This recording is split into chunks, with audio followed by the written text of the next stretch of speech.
Our learning target today is I can use addition and subtraction within 1000 to solve word problems.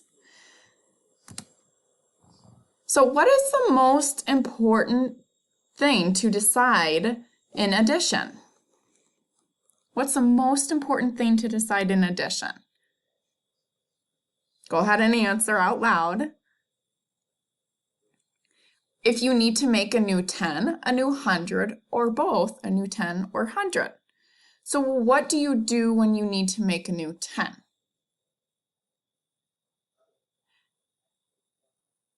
You put the new 10 with the 10s that were already there in the problem. So what do you do when you make a new 100 with addition? Go ahead and answer. You put the new 100 with the hundreds that were already in that problem. What is the most important thing to decide in subtraction? Well, if you need to ungroup to get more ones, to get more tens, or both to get more ones and tens. So I want you to go ahead and solve each of these problems in a math notebook. You'll have to pause the video so that you can solve them, but think about if you're going to ungroup with subtraction. Do you need more ones? Do you need more tens? And then addition, do you make a new 10? Do you make a new 100? Okay, so remember, subtraction, when you're ungrouping, if the number on the bottom is bigger than the top, go to the neighbor and knock, knock, knock. Okay, so Puzzle Penguin was solving this word problem. Amy has 253 coins. I'm going to think about it. There's a period. Stop and think. Amy has 95 more coins than Josie. How many coins does Josie have? Okay, so I want you to think about it. This is what Puzzle Penguin did for his work. Okay, so he said he made a math mountain, the total up here. So he said if I added my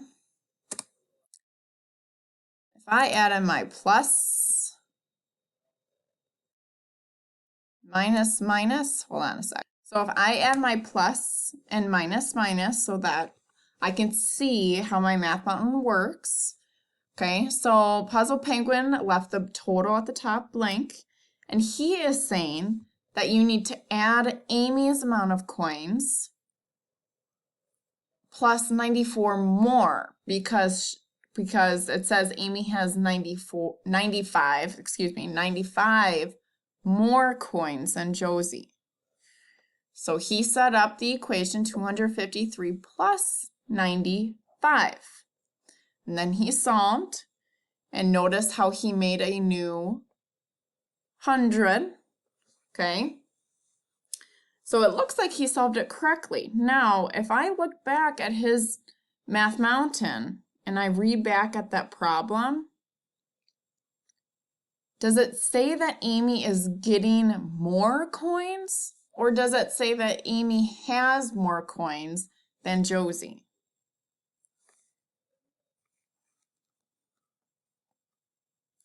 She has more coins, right? It doesn't say how many does Josie have, or how many coins does Amy have now. You are comparing the amount of coins that Amy has than Josie. So what strategy do we use when we're comparing? What's that called? Comparison bars. So why don't you set up your comparison bars and try to solve this problem on your own in your math notebook and pause the video. So try to correct Puzzle Penguin's mistake and see what you can do to help him out. And then you can play this video again. So first pause it and try it on your own. Okay, so you should have done something like this. Okay, so I have the amount of coins that Amy has.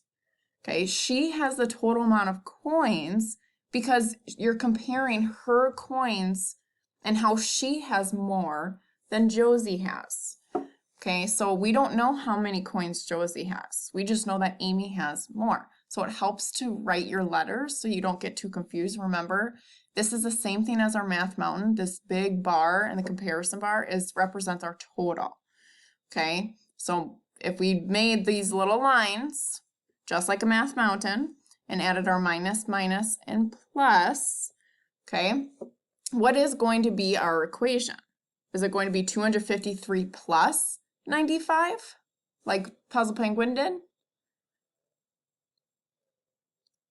It's gonna be subtraction, okay? So because you're solving for how many Josie has. Okay, so 253 minus 95 equals 158.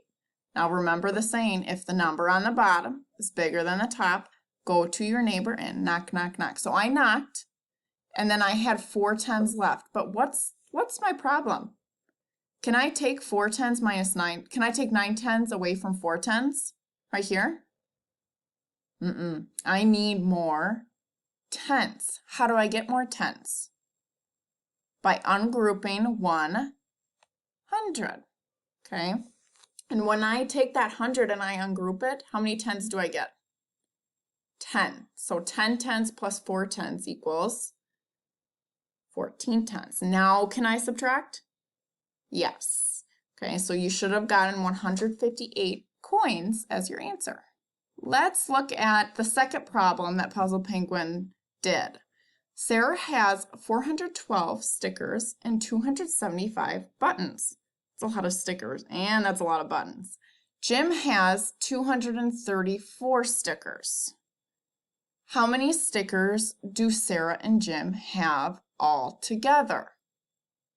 Okay, I'm going to go back and reread it in my head and think each sentence. What is it? What is it the problem trying to tell me in each sentence? Okay, I'm going to look at Puzzle Penguin's work. Sarah has 412 stickers and 275 buttons. Jim has 234.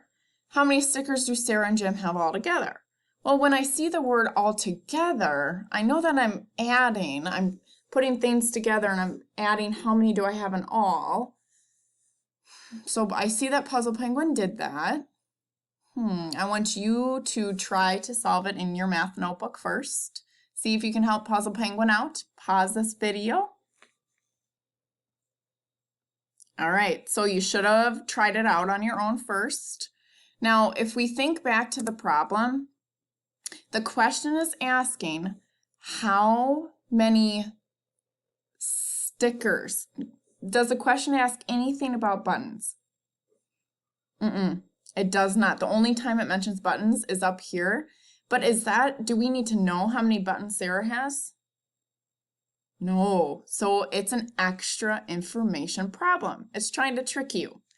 Okay, so Puzzle Penguin, he did this part correct, except he added the amount of buttons.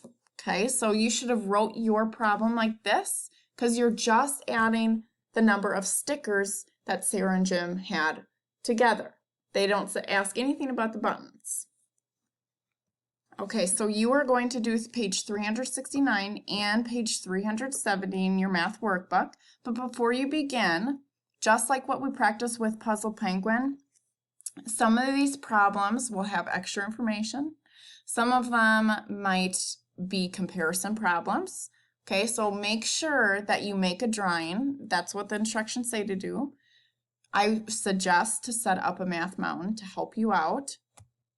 Go back and rewatch this video to see what a Math Mountain looks like and how you set it up. And you might have to draw comparison bars if it's a compare problem, if you're comparing two things. Okay, write an equation, that's the second part, and then solve the problem. Okay, so for each page, make sure that you're making a drawing and showing your thinking.